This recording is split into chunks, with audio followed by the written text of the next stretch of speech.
Assalamualaikum, salam sejahtera. Bertemu kembali dalam kalender jenayah edisi 9 Februari 2013.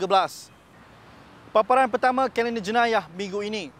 Seorang lelaki yang pernah ditahan di bawah Akta Keselamatan Dalam Negeri atau ISA ditahan semula oleh pihak polis kerana didapati cuba untuk merekrut ahli baru bagi tujuan keganasan.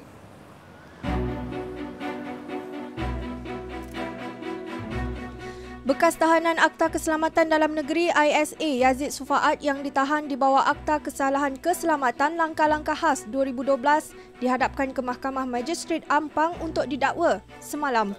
Yazid 49 didakwa melakukan kesalahan yang dianggap menggugut orang awam di Syria. Semalam Yazid ditahan bersama dua lagi rakannya berusia lingkungan 20 hingga 50-an.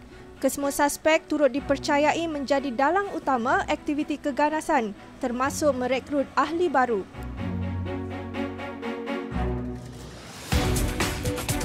Sementara itu, di mahkamah sama, seorang penganggur mengaku tidak bersalah atas tuduhan mencabul anak kekasihnya di dalam bilik rumah mereka bulan lalu. Tertuduh Azhar Khalid, 36 tahun, tinggal sebumbung dengan ibu kanak-kanak terbabit. Azhar didakwa melakukan kesalahan itu di sebuah pangsapuri di Bandar Baru Ampang antara jam 8 malam hingga 11 pagi 23 Januari lalu.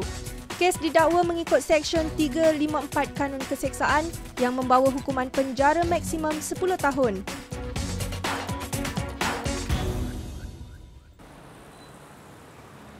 Hanya kerana terlalu gian bermain judi online, sepasang suami isteri sanggup meninggalkan 4 anak di rumah, termasuk seorang yang hanya berusia 4 tahun. Perbuatan mereka terbongkar dalam serbuan polis Kuala Lumpur ke atas sebuah premis judi di Kepong baru-baru ini. Tadi baru dalam setengah jam je.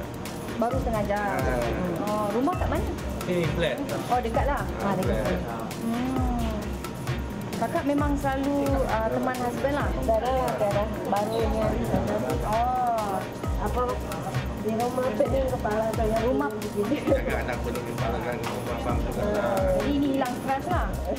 Sepasang suami isteri sanggup meninggalkan 4 anak berusia 4 hingga 14 tahun di rumah baru diduduki 2 bulan hanya kerana hendak melepaskan gian bermain judi internet di sebuah premis Metro Prima di Kepong baru-baru ini.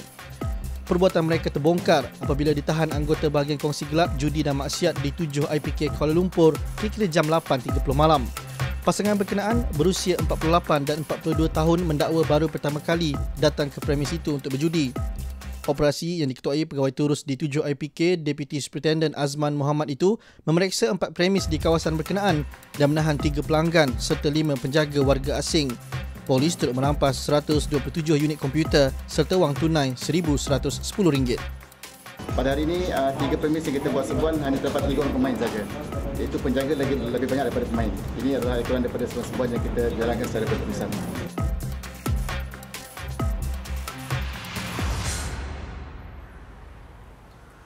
Warga asing yang berniaga di ibu kota semakin melampau apabila berani menjual ubat-ubatan haram yang boleh mengancam nyawa pembeli. Namun kegiatan mereka tumpas di tangan penguatkuasa cawangan farmasi Kementerian Kesihatan Malaysia.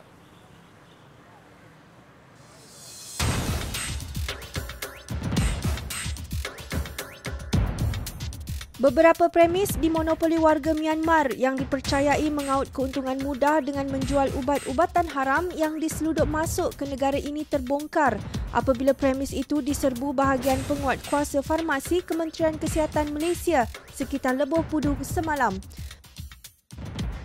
Operasi jam 12.45 tengah hari hingga 3 petang itu turut mendapati premis berkenaan mempunyai doktor tidak bertauliah selain menjual pelbagai ubat termasuklah ubat penenang, ubat darah tinggi dan ubat seks yang mengandungi bahan racun serta boleh membahayakan kesihatan pengguna.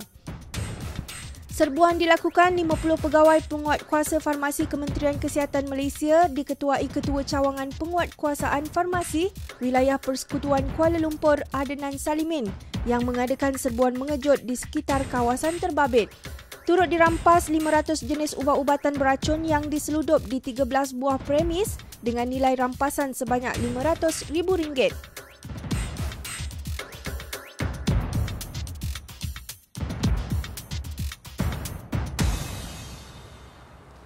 Satu sindiket yang didapati menyelongkar peti surat orang ramai untuk mencuri cek, kemudian mengubah suai cek berkenaan untuk dimasukkan ke akaun milik mereka, berjaya ditumpaskan oleh polis Kuala Lumpur baru-baru ini.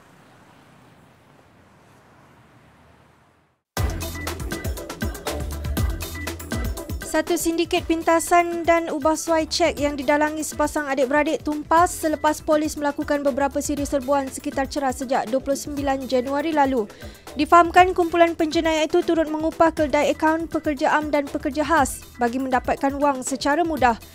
Sementara itu, Ketua Polis Kuala Lumpur, Datuk Muhammad Saleh mengesahkan kejadian itu dan percaya sindiket terbabit sudah beroperasi sejak 2007 lalu apabila dikesan mendalangi 46 kes pintasan dan ubah suai cek.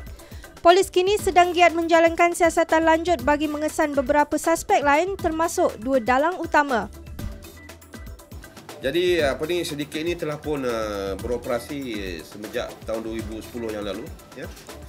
Tahun 2010 yang lalu, di mana sindiket ini akan mencuri cek daripada peti pos Malaysia, post office punya peti.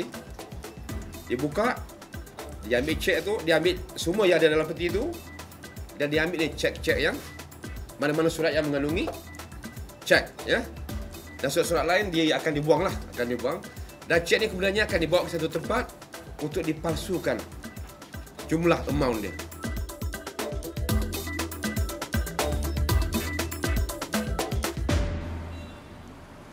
Seorang wanita yang juga saudara baru mendakwa kini hidup dalam keadaan tertekan kerana suami yang sepatutnya menjadi pembimbing mengabaikannya, dan dia turut mendakwa suaminya itu mengahwininya semata-mata kerana mahu hidup mewah, kerana wanita itu kini dibebani dengan hutang sebanyak 2 juta ringgit. Tak apa. Last, dia cakap sama saya. Dia ambil saya untuk pinjam loan saja. Untuk dia punya senang saja. Lepas tu, dia tak pernah anggap saya isteri. Dia cakap saya pelacur saja. Dia cakap ini macam, dia cakap dia ambil saya sebab dia anggap saya pelacur saja. Itu pun tak apa. Lagi cakap saya biar anak luar nikah saja kan. Itu anak kurap, dia cakap.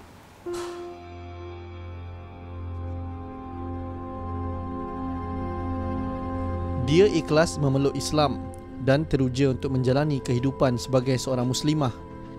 Namun segala impian berkecai apabila suami yang diharapkan menjadi pembimbing bukan saja gagal berbuat demikian, malah menyusahkan lagi hidupnya. Berikutan itu, seorang saudara baru, Agnes Abdullah, 36 tahun, kini tenggelam punca selepas suami dikahwini 7 tahun lalu memerangkapnya dengan beban hutang sebanyak 2 juta ringgit, menyebabkan dia berdepan kemungkinan diisytihar bankrupt. Merumitkan lagi keadaan, anak lelaki berusia 5 tahun hasil perkahwinan mereka didaftarkan sebagai bukan Islam, sedangkan Agnes mahu anaknya itu membesar dengan mengamalkan ajaran Islam. Menurutnya, sebagai saudara baru, dia amat memerlukan bimbingan daripada suami untuk mendalami dan menjadikan Islam sebagai landasan kehidupan. Tetapi apa yang berlaku kini menyebabkan dia buntu. Saya kenal dia start kita bisnes partner. Oh, okey. Tahun 2006. Betul? Okey, dia cakap nak ambil saya sebagai isteri. Lepas tu nikah dekat Thailand dulu. Sebab dia ambil saya sebagai isteri kedua. So kalau terus register dekat Malaysia susah sikit lah. So register dekat Thailand dulu. Then sampai sekarang pun dia tak register nikah sama saya dekat Malaysia lah. Dia tak nak. Dalam masa saya sama dia selama ni, dia pun sudah banyak pukul-pukul saya. Pukul-pukul saya, maki hamun saya. Sampai sekarang pun dia hari-hari maki hamun saya. Lepas tu dia tak pimpin saya dari segi agama Islam. Sampai sekarang pun saya sudah banyak kali minta cerai. Surat nikah pun tak ada. Dia macam mana cerai. Itu sebab saya nak putus hubungan sama dia. Dia sudah masuk Islam, dia anggap dia bukan Islam. Ya. Sampai sekarang saya tak faham lah. Kenapa dia buat saya macam ni. Sangat runsing lah saya. Saya sekarang mau cakap ini orang betul-betul cilaka tau. Ini orang cakap kalau boleh wanted lah, ini orang penipu besar.